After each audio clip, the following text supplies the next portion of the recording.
Selamat berjumpa kembali Bapak Ibu, Saudari-saudara umat beriman terkasih dalam Tuhan. Selamat berhari Minggu bersama keluarga dan komunitas Anda. Hari Minggu biasa ke-16 tahun A, 19 Juli 2026. Saya mengajak kita sekalian saudari-saudara merenungkan kutipan Injil Matius bab 13 ayat 24 sampai 30. Kita dengarkan sabda Tuhan, kita akan renungkan apa inspirasinya untuk kita. Dalam nama Bapa dan Putra dan Roh Kudus. Amin. Sekali peristiwa, Yesus menyampaikan suatu perumpamaan lain lagi kepada orang banyak, katanya, hal kerajaan surga itu seumpama orang yang menaburkan benih baik di ladangnya. Tetapi pada waktu semua orang tidur, datanglah musuhnya menyebarkan lalang di antara gandum itu, lalu pergi. Ketika gandum itu tumbuh dan mulai berbulir, tampak jugalah lalang itu. Lalu datanglah hamba-hamba pemilik ladang itu dan berkata kepadanya, Tuan, bukankah benih baik yang Tuan taburkan di ladang Tuan, dari manakah lalang itu? Jawab pemilik itu, seorang musuh yang melakukannya. Lalu berkatalah hamba-hamba itu kepadanya, maukah Tuan supaya kami pergi mencabut lalang itu? Tetapi dia berkata, jangan, sebab mungkin gandum itu ikut tercabut pada waktu kamu mencabut lalang itu. Biarkanlah keduanya tumbuh bersama sampai waktu menuai tiba. Pada waktu itu, aku akan berkata kepada para penuai, kumpulkan dahulu lalang itu dan ikatlah berberkas-berkas untuk dibakar. Kemudian, kumpulkanlah gandum itu ke dalam lumbungku. Demikianlah sabda Tuhan. Bapak, Ibu, Saudari-saudara umat beriman terkasih dalam Tuhan. Belum lama ini, seorang teman angkatan saya, Romo Setio Budi atau yang biasa dipanggil Romo Busyet, meninggal dunia. Seorang sahabat kemudian melalui WhatsApp bertanya kepada saya, mengapa yang orang baik kok cepat mati? Sebuah pertanyaan yang sebetulnya tidak membutuhkan jawaban cepat, lebih sebagai pertanyaan retoris untuk direnungkan. Tapi lalu saya ingat akan kata-kata dari dosen saya dulu ketika di kampus. Dia mengatakan, mengapa orang-orang baik itu cepat mati? Menurut dosen ini, orang-orang baik cepat mati supaya jangan kemudian terkontaminasi oleh dosa.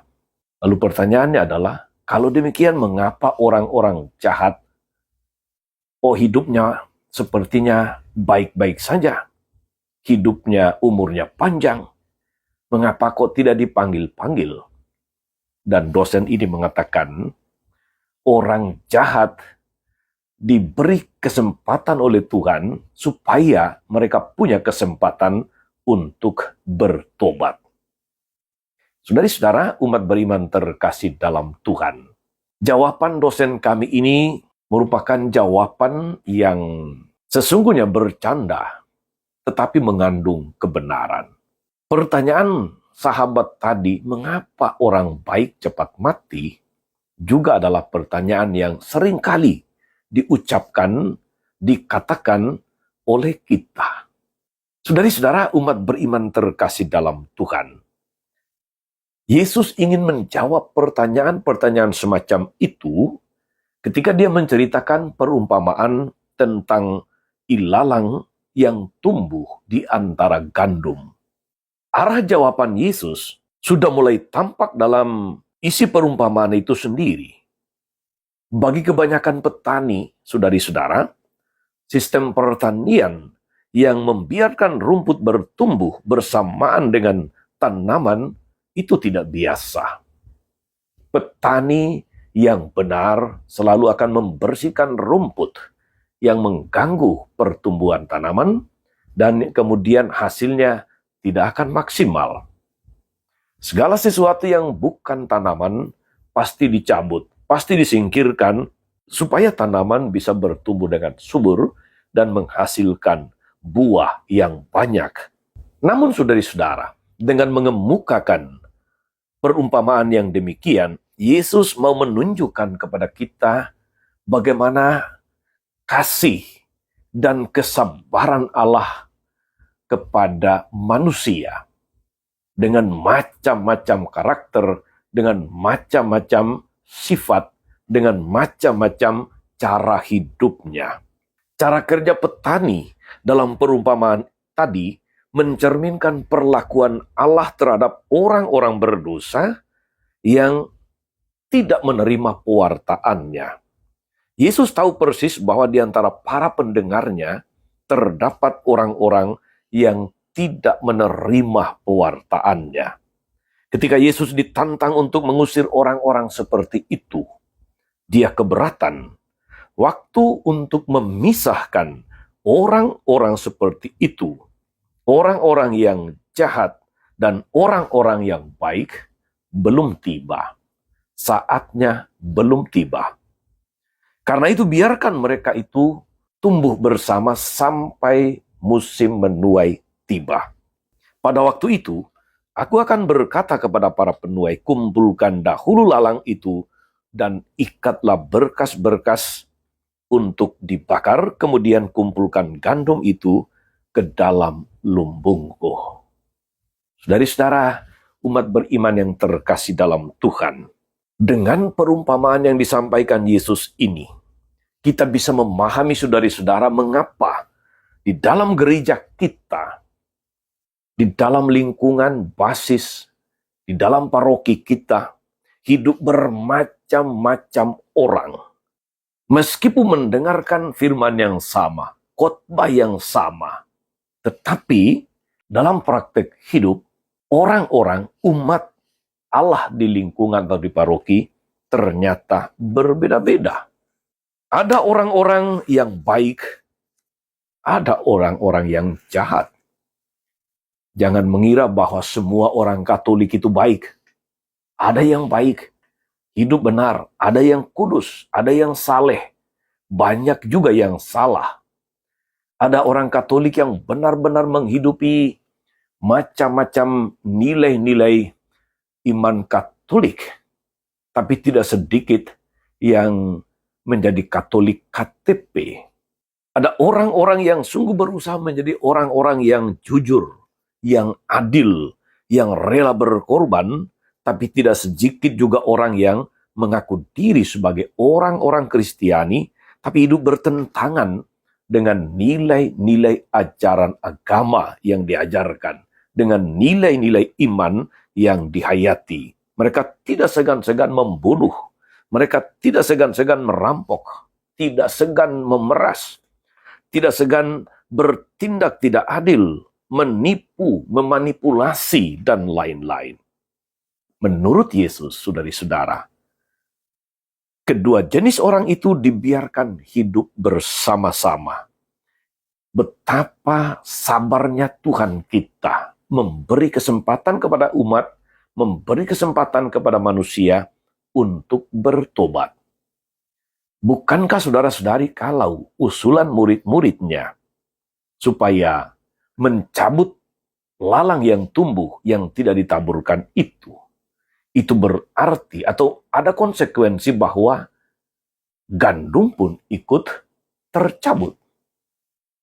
Maka kata-kata Yesus menjadi sungguh masuk akal. Biarkan mereka tumbuh bersama sampai musim menuai tiba. Pada saat itu akan jelas mana gandum, mana ilalang. Mana gandum yang berbuah, mana ilalang yang hanya pengganggu saja. Orang-orang yang baik dipisahkan dari orang-orang yang jahat. Mereka yang baik akan masuk ke dalam kerajaan terang. Mereka yang jahat akan masuk ke dalam kerajaan kegelapan. Karena itu, saudari-saudara, mari kita berusaha untuk tidak membanding-bandingkan diri dengan orang lain, dengan sesama umat beriman. Jangan iri kepada sesamamu akan keberhasilannya, akan berkat-berkat yang dia terima. Juga jangan membandingkan dirimu dengan orang-orang yang Anda anggap sebagai orang jahat, tetapi tekunlah memperbaiki diri menjadi gandum yang menghasilkan buah-buah yang baik. Soal hasil akhir, biarkan Tuhan yang akan menentukan. Tugas kita adalah bertumbuh dan berbuah di dalam iman Kristiani kita. Betapa sabar Tuhan kepada kita, saudara-saudari. Ingat, bahkan kita sendiri pun dalam diri kita ada unsur gandumnya, ada unsur ilalangnya. Kalau kita memaksa Tuhan untuk mencabut ilalangnya karena kita anggap sebagai pengganggu, bukankah itu berarti ikut mencabut gandum yang ada? Di sini sekali lagi saudara-saudari kita melihat betapa sabarnya Tuhan kepada kita. Tuhan memberi kesempatan yang sama kepada semua, orang baik maupun orang jahat.